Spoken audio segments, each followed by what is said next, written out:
بیایم با یه تصویر شروع کنیم. یک لحظه یه سازه فولادی به طول 330 متر رو تصور کنید. یعنی از برج میلاد اگه رو زمین باشه بلندتره؟ دقیقاً خیلی بلندتر. حالا فکر کنید این سازه 100,000 تنی یه شهر شناوره، یه شهر کامل که با انرژی هسته‌ای کار میکنه. و یه فرودگاه کامل رو هم با خودش حمل میکنه. آره، امروز میخوایم یه نگاه دقیق بندازیم به یکی از همین غول‌ها. ناو هواپیمابر USS آبراهام لینکن. احتمالاً اسمش رو تو اخبار خاورمیانه زیاد شنیدید. درسته. اما منابعی که شما برامون فرستادید به ما اجازه میده فراتر از اخبار روز بریم. میخوایم بفهمیم این ماشین جنگی عظیم چطور کار میکنه، چه داستانی پشتشه و چطور یه فناوری که ریشه هاش به دوران جنگ سرد برمیگرده. هنوز یکی از قدرتمندترین ابزارهای نظامی روی کره زمینه. آماده اید بریم داخل؟ حتما. این تصویر شهر شناور که گفتی خیلی دقیقه، چون واقعا داریم در مورد یه اکوسیستم کامل صحبت میکنیم. آها. چیزی که امروز میخوایم باز کنیم اینه که چرا آبراهام لینکن فقط یه کشتی نیست، بلکه یه ابزار فرافکنی قدرته. یعنی این توانایی جابجایی یه پایگاه هوایی کامل به هر نقطه از جهان بدون نیاز به اجازه هیچ کشوری. فلسفه وجودی این ناو هاست. و این مقیاسش اولین چیزیه که آدم رو محکوب میکنه. دقیقاً. یعنی وقتی میگیم 104,000 تن، عددش یکم انتزاعیه. اما منابع میگن داخل این ناو بیش از 6,000 نفر خدمه، زندگی و کار میکنن. بیش از 6,000 نفر؟ عجب. آره، یعنی جمعیت یه شهر کوچک.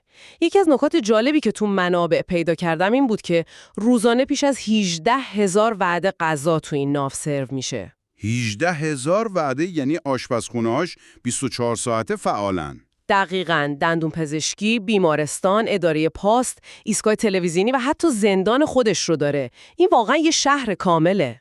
و این خودکفایی کلید توانایی استراتژیک اونه. ببین، یه ناو هواپیمابر کلاس نیمیتز مثل آبراهام لینکن به لطف قلب هسته‌ایش میتونه ماه‌ها و حتی سالها بدون نیاز به سوختگیری تو دریا بمونه. سالها؟ آره. تنها محدودیتش خب نیاز به تأمین غذا و قطعات برای خدمه و هواپیماهاست. این استقلال عملیاتی بهش اجازه میده تا تو دورافتاده ترین نقاط اقیانوس آرام یا شلوغ ترین آبراههای خلیج فارس با یه قدرت و پایداری یکسان عمل کنه. این چیزیه که هیچ پایگاه زمینی ثابتی نمیتونه ارائه بده، درسته؟ دقیقاً.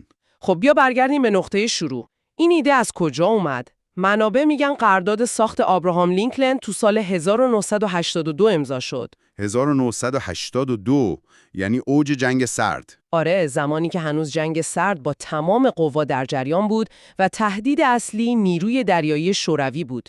جالبه که این ناو برای مقابله با تهدیدی طراحی شد که امروز دیگه وجود نداره. نکته خیلی مهمیه. این اولین نکته کلیدی برای منه. داستان واقعی این ناو فقط اندازه و قدرتش نیست، بلکه داستان انطباق پذیری یه فناوری دوران جنگ سرده با چالش‌های قرن 21. کاملا درسته. این ناوها برای نبردهای بزرگ اقیانوسی علیه یه دشمن همسرد ساخته شدن. اما امروز تو محیط‌های کاملا متفاوتی مثل خلیج فارس عمل می‌کنن.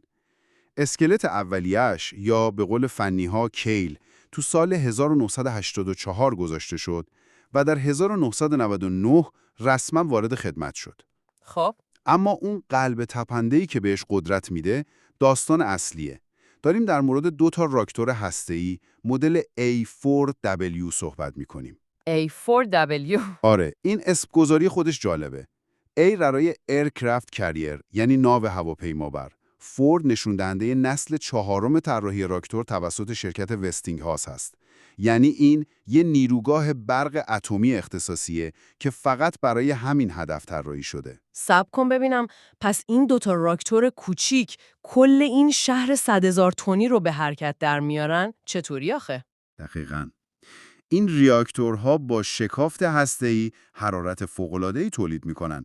این حرارت آب رو به بخار با فشار بسیار بالا تبدیل می‌کنه. آها. بعد این بخار با نیروی عظیم به سمت 4 تا توربین غول‌پیکر هدایت میشه که 4 تا پروانه کشتی رو به حرکت در میارن. عجب مکانیزمی. نیروی تولید شده به قدری زیاده که میتونه این حیولای دریایی رو به سرعتی بیش از 30 گره دریایی، یعنی حدود 55 کیلومتر در ساعت برسونه. 55 کیلومتر در ساعت؟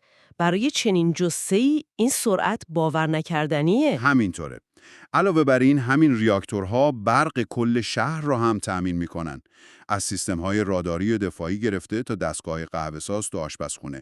یک نیروگاه اتمی متحرک که یه شهر رو با سرعت یه ماشین تو بزرگراه جابجا میکنه. شگفت انگیزه.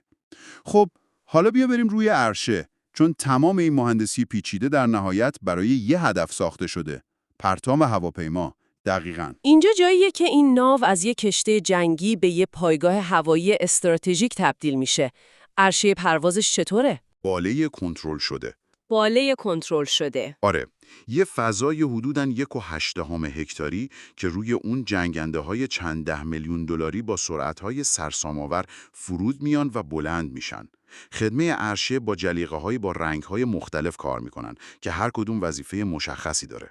آها، اون رنگا معنی دارن. بله، زردا مسئول هدایت هواپیماها روی عرشه هستن، سبزا مسئول کابل‌های فرود و منجنیق، قرمزا مسئول تسلیحات و سوخت و بنفشا که بهشون انگور هم میگن مسئول سوختگیری هستن.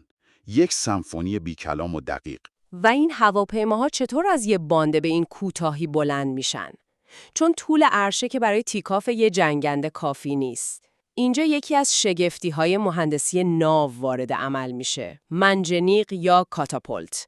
تو ناوهای کلاس نیمیتس مثل آبراهام لینکلن این سیستم با نیروی بخار کار میکنه. نیروی بخار. آره، جنگنده به یه شاتل متصل میشه و در کمتر از 3 ثانیه نیروی بخار فشرده اون را از سرعت 0 به حدود 260 کیلومتر در ساعت میرسونه. کمتر از 3 ثانیه فشاری که به خلبان وارد میشه باید وحشتناک باشه. چندین برابر شتاب جاذبه است. برای فرود هم از یه سیستم دیگه به نام کابل‌های مهار کننده استفاده میشه. خلبان باید با قلابی که زیر هواپیماست یکی از 4 کابل فولادی کشیده شده روی عرشه رو بگیره تا تو مسافتی کمتر از 100 متر متوقف بشه. کمتر از 100 متر؟ به این کار میگن تصادف کنترل شده. تصادف کنترل شده. چه توصیف دقیقی. و چه نوع هواپیماهایی را حمل میکنه؟ چون این هم حتما با گذشت زمان تغییر کرده. دقیقاً، و این یکی دیگه از جنبه‌های انطباق پذیری این ناوه. در حال حاضر ستون فقرات نیروی هوایی آبراهام لینکن جنگنده‌های FA-18 سوپر هورنت هستند. سوپر هورنت ها. بله، اینها جنگنده‌های چند منظوره‌ای هستند که هم برای نبردهای هوایی و هم برای حمله به اهداف زمینی استفاده میشن. اما نکته مهمتر توانایی این ناو برای حمله جنگنده‌های نسل 5 و رادارگریز F-35C هست. که این دیگه بازی رو عوض میکنه. کاملا. این یعنی قدرت تهاجمی ناو وارد یه عصر کاملا جدید شده. علاوه بر اینها، هواپیماهای پشتیبانی مثل E-2 هاکای که رادار پرنده و مرکز فرماندهی هوایی هستند. آها، اون هواپیماهای عجیب و دیش گرد روشون. دقیقاً. و هواپیماهای جنگ الکترونیک EA-18 جیگرالر هم بخشی از این گروه هوایی هستند. در مجموع حدود 90 تا هواپیما و هلیکوپتر. پس تو این قدرت تهاجمی عظیم رو داری که میتونی به هر جای دنیا ببری. اما این موضوع یه شمشیر دولبه است، نه؟ چطور؟ همین قدرت این ناو رو به یه هدف فوق‌العاده بزرگ و ارزشمند تبدیل میکنه. یه هدف 100,000 تنی که نسبت به یه موشک مافوق صوت تقریباً ثابته. این تناقض رو چطور حل کردن؟ چطور از این سرمایه 12 میلیارد دلاری دفاع میشه؟ این یه تناقض کلیدیه و نیروی دریایی آمریکا برای حلش یه استراتژی دفاعی چند لایه رو برای دهها توسعه داده. اولین و مهمترین لایه دفاعی خود ناو نیست. پس چیه؟ بلکه گروه ضربتی یا کریر استرایک گروپ هست که ناو در مرکز شرکت میکنه. این گروه شامل چندین ناوشکن و رزمناو مجهز به سیستم‌های پدافندی پیشرفته ایجیس هست. سیستم ایجیس درسته که میتونن صدها کیلومتر اطراف ناو رو پوشش بدن و موشک‌های بالستیک یا کروز رو رهگیری کنن. یه زیردریایی هم معمولاً این گروه رو همراهی میکنه تا از تهدیدات زیرسطحی محافظت کنه. پس اولین نکته اینه، ناو هیچ وقت تنها نیست. یک قلعه متحرک که توسط یک گارد کامل از جنگجویان محافظت میشه. ولی خب فرض کنیم یه موشک یا هواپیما از این لایه اول عبور کنه. خود ناو چی؟ چه ابزارهایی برای دفاع از خودش داره؟ اینجا لایه‌های بعدی دفاع وارد عمل میشن. برای تهدیدات میانبرد، ناو از سامانه‌های موشکی سیسپارو استفاده میکنه. سیسپارو. اینها موشک‌های رهگیری هستند که برای نابود کردن موشک‌های ضد کشتی دشمن تو فاصله چند 10 کیلومتری طراحی شدن. اگه تهدید از این لایه هم عبور کنه و خیلی نزدیک بشه، اون وقت چی؟ آخرین خط دفاعی فعال میشه. سیستم فالانکس CIWS. این یه مسلسل گاتلینگ با نواخت تیر فوق‌العاده بالاست. حدود 4500 گلوله در دقیقه. 4500 گلوله در دقیقه؟ آره، که توسط رادار خودش هدایت میشه و مثل یه دیوار آتشین هر چیزی که به سمت ناو بیاد رو تیکه تیکه میکنه. یک سنگر نهایی و تمام اتوماتیک. واقعا مثل یه بازی ویدیویی به نظر میاد. همینطوره. و یه لایه دیگه هم برای تهدیدات سبکتر مثل قایق‌های تندرو یا موشک‌های کوچیکتر وجود داره که سامانه موشکی رم نام داره.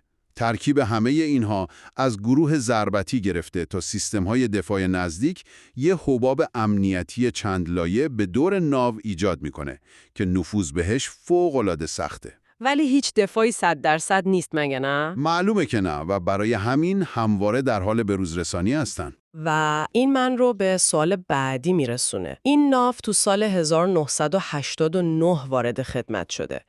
در دنیای فناوری نظامی 30 و چند سال یه عمره. چطور ممکنه یه پلتفرم با طراحی دهه 70 میلادی هنوز تو خط مقدم باشه؟ منابع ما به یه فرایند خیلی خاص به نام RCOH اشاره میکنن. این چیه دقیقاً؟ RCOH این یکی از هوشمندانه ترین و البته پرهزینه ترین استراتژی های نیروی دریایی آمریکاست. مخفف Refueling and Complex Overhaul هست. یعنی سوختگیری مجدد و تعمیرات اساسی و پیچیده. تعمیرات اساسی؟ ببین، هر ناو کلاس نیمیتس برای یه عمر خدمتی 50 ساله طراحی شده. در نقطه میانی این عمر، یعنی حدود 25 سالگی، ناو برای یه دوره چند ساله از خدمت خارج میشه و این بازسازی کامل رو تجربه میکنه. آبراهام لینکن هم این فرایند رو چند سال پیش به پایان رسوند. پس این فقط یه سرویس دوره‌ای ساده نیست. مثل اینه که یه ماشین کلاسیک رو برداری و موتور و تمام سیستم‌های الکترونیکیش رو با فناوری 2024 جایگزین کنی. دقیقاً و حتی پیچیده‌تر. اول از همه، سوخت هسته‌ای راکتورها که برای 25 سال کار کرده، تعویض میشه تا برای 25 سال بعدی انرژی داشته باشه. این خودش یه فرایند فوق‌العاده حساس و پیچیده است. حتماً همینطوره. اما این فقط شروع کاره. در طول RCOH تقریباً تمام رگ و پی کشتی بازسازی یا تعویض میشه. بیش از 2500 تا شیر، صدها کیلومتر کابکشی و لوله کشی تعویض میشن. کل زیرساختش یعنی؟ کل زیرساخت. سیستم‌های راداری، جنگ الکترونیک و سیستم‌های کنترل پرواز با آخرین فناوری روز جایگزین میشن تا بتونن با جنگنده‌های جدید مثل F-35 کار کنن. حتی محل زندگی خدمه بازسازی میشه. این فرایند تضمین میکنه که این غول فولادی علیرغم سن شناسنامه‌ایش از نظر تکنولوژی کاملا به روز باقی بمونه. این نکته دوم و شاید مهمترین درسیه که از منابع میگیریم. استراتژی آمریکا ساختن پلتفرم‌های یکبار مصرف نیست، بلکه ساختن پلتفرم‌های فوق‌العاده باداوام و قابل ارتقاست که بتونن برای نیم قرن خدمت کنن. یه سرمایه‌گذاری بلند مدت. کاملاً. خب حالا همه این قطعات پازل رو کنار هم بذاریم. این قدرت عظیم، این توانایی لاژیستیکی و این بروزرسانی‌ها تو دنیای واقعی چه معنایی دارن؟ چرا ما اسم آبراهام لینکلن رو تو تنش‌های منطقه خلیج فارس میشنویم؟ ببینید، حضور یه گروه ضربتی ناو هواپیمابر توی یه منطقه حساس مثل خاورمیانه یه پیام استراتژیک چند وجهیه. این فقط یه نمایش قدرت نظامی نیست. پس چیه؟ در وهله اول یه ابزار بازدارندگیه. یعنی حضورش به دشمنان بالقوه این پیام رو میده که هزینه هر گونه اقدام نظامی بسیار بالا خواهد بود. از طرف دیگه به متحدان منطقه آمریکا اطمینان خاطر میده که واشنگتن به تعهدات امنیتی خودش پایبنده. پس یه ابزار دیپلماسیه که پشتوانش قدرت آتشه. دقیقاً. قبل از اینکه حتی یه گلوله شلیک بشه، خود حضورش داره کار دیپلماتیک انجام میده و در صورت نیاز این گروه میتونه تو کوتاه‌ترین زمان ممکن قدرت هوایی ویرانگری رو به منطقه تزریق کنه. چه کارایی مثلا؟ میتونه برای حفاظت از خطوط کشتیرانی بین‌المللی گشت‌زنی هوایی انجام بده یا علیه اهداف زمینی عملیات تهاجمی اجرا کنه. و یه نکته جالب دیگه، تو سناریوهای غیر نظامی این ناوا ابزارهای فوق‌العاده‌ای برای کمک‌های بشردوستانه هستن. کمک‌های بشردوستانه؟ آره، بعد از یه سونامی یا زلزله بزرگ، یه ناو هواپیمابر میتونه به عنوان یه بیمارستان شناور، یه نیروگاه برق و یه مرکز تولید آب شیرین عمل کنه و به سرعت به منطقه فاجعه دیده کمک برسونه. این انعطاف پذیری ارزش اصلی این پلتفرمه. پس در نهایت وقتی همه منابع رو کنار هم میچینیم، USS آبراهام لینکلن چیزی فراتر از یه کشتی جنگیه. این یه شهر شناور خودکفا، یه پایگاه هوایی متحرک، یه ابزار دیپلماسی قدرتمند و نمادی از یه استراتژی بلند مدت نظامیه. درسته. استراتژی که نشون میده چطور میشه یه فناوری با ریشه‌های دوران جنگ سرد رو با سرمایه‌گذاری و نواسازی مداوم برای چالش‌های کاملاً جدید آماده و کارآمد نگه داشت. و این یه فکر نهایی برای شما به جا میذاره تا در موردش تأمل کنید. منابع ما به وضوح نشون دادن که این ناوها با فرایند RCOH خودشون رو با زمانه تطبیق میدن. اما چی؟ با ظهور تهدیدات نامتقارن جدید مثل انبوهی از پهپادهای ارزان قیمت و هوشمند یا موشک‌های مافوق الصوت که رهگیریشون تقریباً غیر ممکنه، آیا نقش یه شهر شناور، غول‌پیکر و گران قیمت که یه هدف خیلی بزرگ محسوب میشه، در میدان نبرد آینده تغییر نخواهد شد؟ یه سوال خیلی مهمه. آیا این نمادهای قدرت که برای مقابله با ناوگان شوروی طراحی شده بودند، برای بقا در برابر یه ازدحام پهپادی یا یه موشک هایپرسونیک نیاز به یه تحول بنیادی تو خود مفهوم ناو هواپیمابر ندارن؟ این سوالیه که آینده بهش جواب خواهد داد.